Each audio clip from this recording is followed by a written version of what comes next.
Hello and welcome once again to Truth Telling Time.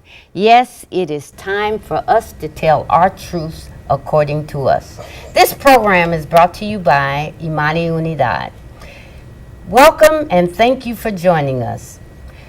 For a lot of you, you know that there is some work that we do with ex-offenders, people who have been formerly incarcerated. We are very excited about the work that we do, but what a lot of people don't understand is that when people commit a crime, they do the time.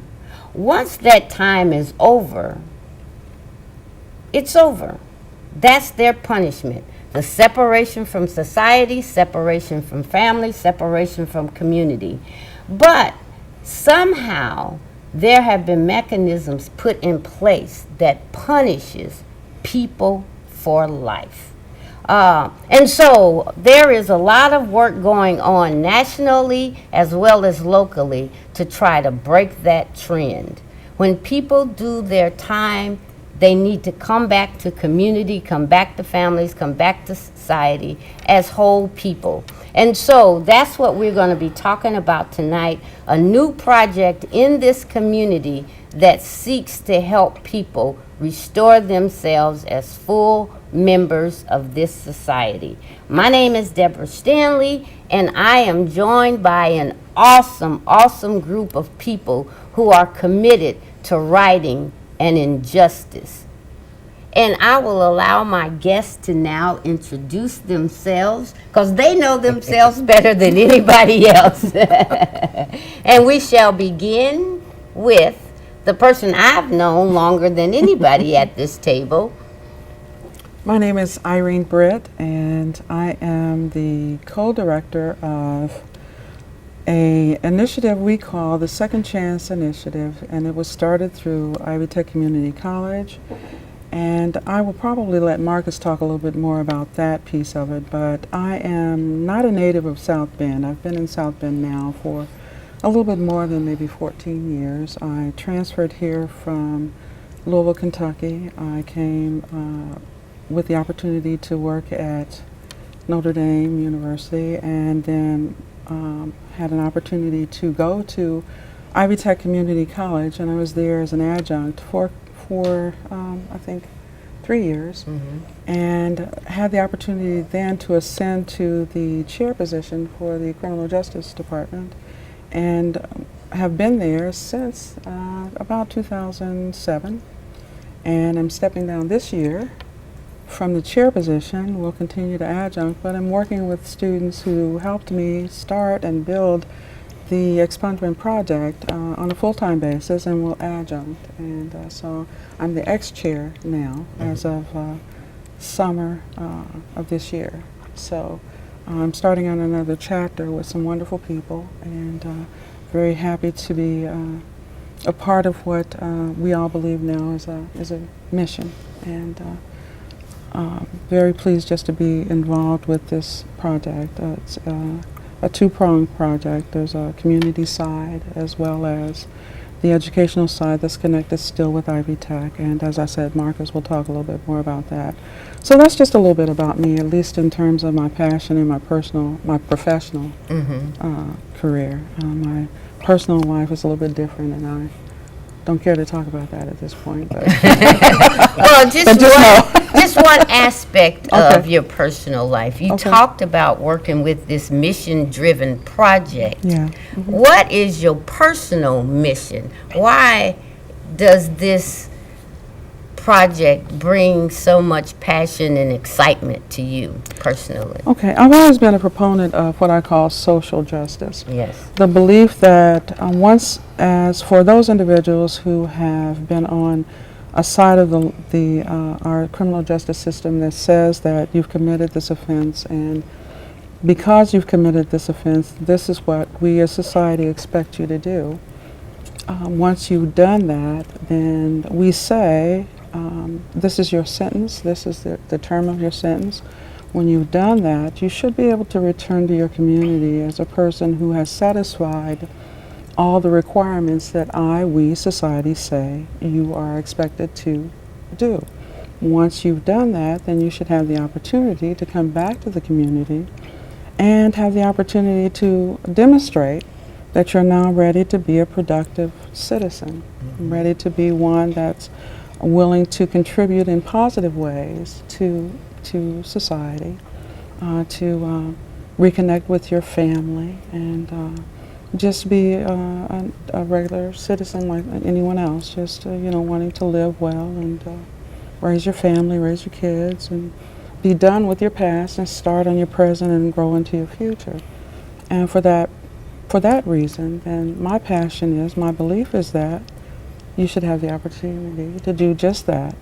And for so many of us who have had that experience of being incarcerated, they find when they come back home that their road is still very rocky, still very difficult. And I'm talking primarily about those who have been a part of what I call the economy of drugs, or who have committed those offenses that are primarily non-violent offenses. Yes. There are degrees of offenses, and I think that whatever your offense might have been, once you've paid your debt, then your debt should be paid. And you should have the opportunity then to reacclimate into society. And so we're finding for a lot of our citizens that's not the case. Right. So I truly believe that all of us should have the opportunity to be restored. Yes. And whatever that means, at that point. So for me, that is my passion now and a part of my personal drive to assist and to help as many individuals as we can to have that opportunity again, because I think they're deserving of it once they've paid whatever debt we say they owe. Right. Well, thank you, Irene. Sure. I'm feeling a little more restored myself now, just listening to you.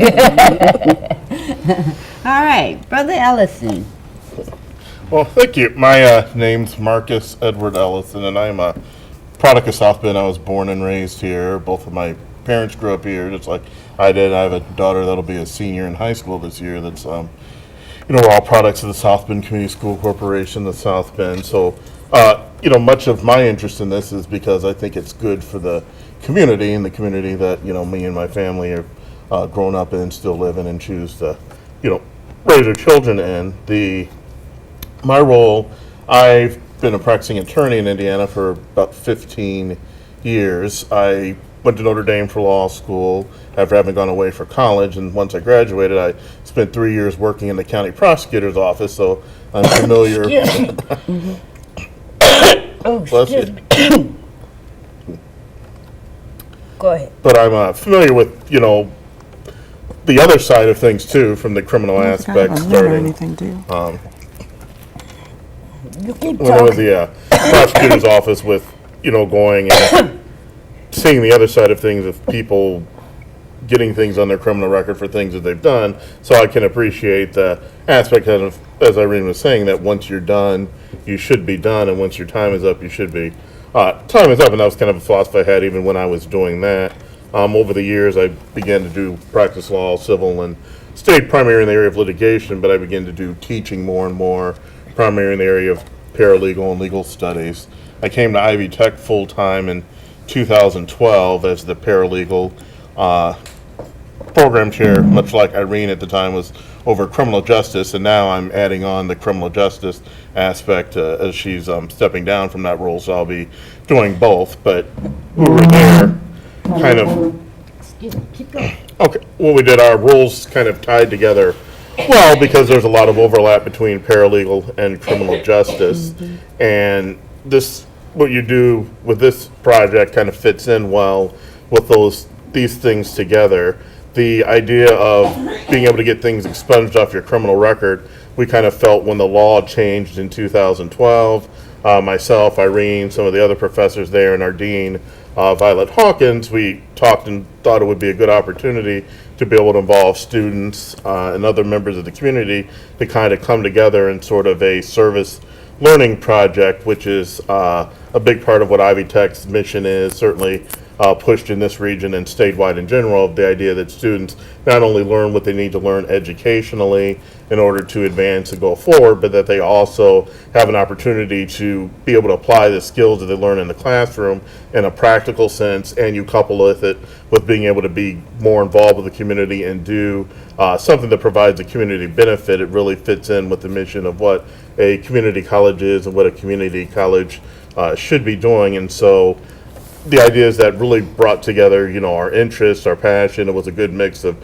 criminal justice, paralegal, legal studies. We've had students involved with, HUMS, which would be humanities, social work, social services. And so we kind of brought it together, and what we've done is that we've been able to use the law, which Indiana previously, before 2013, you couldn't get anything expunged off your criminal record. So if you had a criminal conviction, it would stay with you and it would follow you around, the rest of your life. And it's not just the most common things people think about. Well, if you have a conviction on your record, it comes under a background check, makes it difficult to get a job or to get a better job. And that's certainly the case, but we found there's so many other things that it really impacts the ability to go to school in go some to cases, school, to apartments. volunteer, a lot of schools you want to volunteer to go on your child's field trip.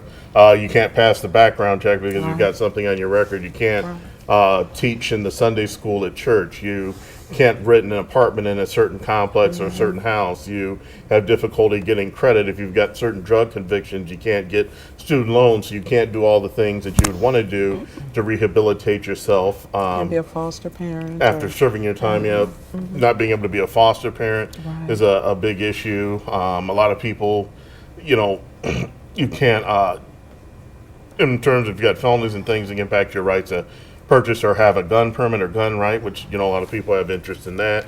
There are any number of things, and certainly professions that you can't be a notary public, which if you're trying to be a paralegal, certain kind of things you can't do that. There are many professions, nursing, other things where you're not going to be able to, even if you have the education, even if you can be a nurse, even if you've got a CDL driver's license, you can't get a job driving anything with a CDL if you've got those kind of things, usually a felony on your record because of that. So a lot of people wind up being underemployed or unemployed even after they've paid their debts to society. They've served their time in prison, they've done their community service hours, they've paid off any fines, fees, costs that they've owned, they've completed everything successfully on probation. They still have that around their record, and it limits them in many, many other ways above and beyond just being able to get a job and get employment. And so that's a big part of why using the program in order to be able to get things expunged off your record can impact so many other areas of your lives and really help you move forward in that regard. And so many of the individuals that we come in contact with, the law requires that they have to be so many years beyond the time of their offenses. So they've already demonstrated that they're trying to live a different kind of life.